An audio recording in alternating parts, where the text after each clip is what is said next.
Hi. In the last few weeks of the US-Iran conflict, a word has become the moral litmus test. That word is shouted on university campuses, printed on placards, and repeated through the halls of the United Nations. That word is ceasefire. This, on the surface, sounds like the most moral position in the room.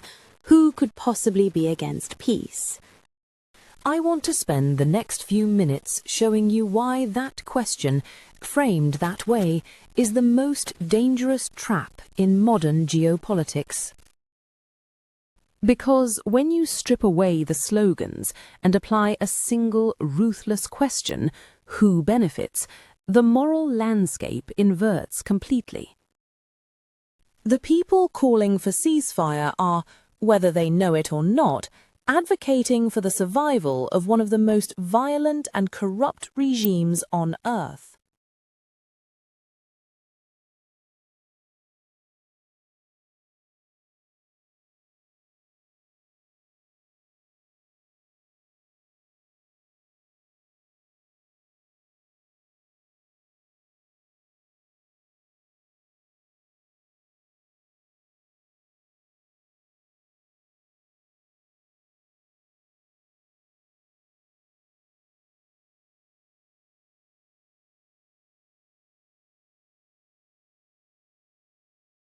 If the fighting stops now, if the Islamic Republic of Iran is allowed to remain intact, to regroup, to rearm, who wins?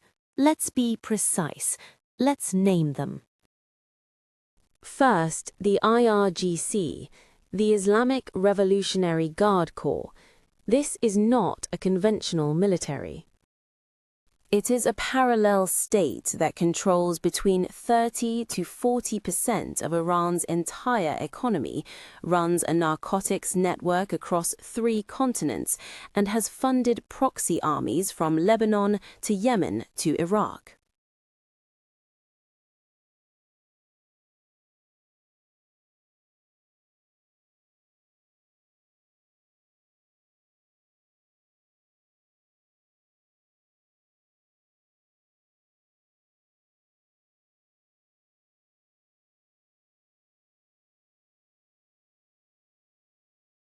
A ceasefire is not peace for the IRGC.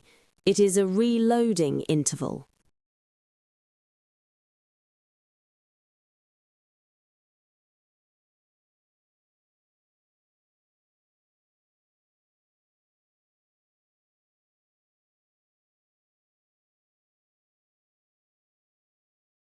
Second, the political leadership of the Islamic Republic. This is a regime that in January 2026, with the internet cut to 85 million of its own citizens, mounted machine guns on the back of pickup trucks, deployed snipers to rooftops, and killed thousands of unarmed protesters in the streets. Now let's talk about who is not in the ceasefire conversation. The 85 million Iranians who have lived under this regime for 47 years, the women who have been imprisoned for showing their hair, the protesters whose bodies were stored in industrial freight containers outside morgues.